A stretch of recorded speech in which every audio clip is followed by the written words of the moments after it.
චෛත්‍ය රාජානන් වහන්සේ නමක් දකිනකොට අනේ සාදු කියලා පැහැදෙන කෙනා. බෝසමිතුන් ළඟ අනේ සාදු කියලා පැහැදෙන කෙනා. ධාතුන් වහන්සේලා දැකලා අනේ සාදු කියලා පැහැදෙන කෙනා. සංඝයා පෙළට වඩිනවා දැකලා පැහැදෙන කෙනා. මේ ප්‍රසාදේ කියන එක හිතේ තියෙන කෙනාට ඇත්ත බුදුරජාණන් වහන්සේ පෙනුනොත් පැහැදෙනවද නැද්ද?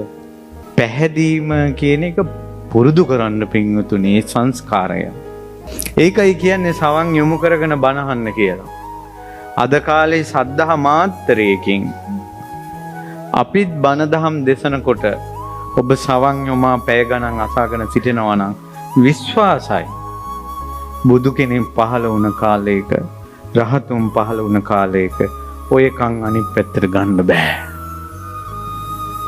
ඒ සත්පුරුෂයන් වහන්සේලාගේ අමා දහම් බිඳට සවන් දෙනවා.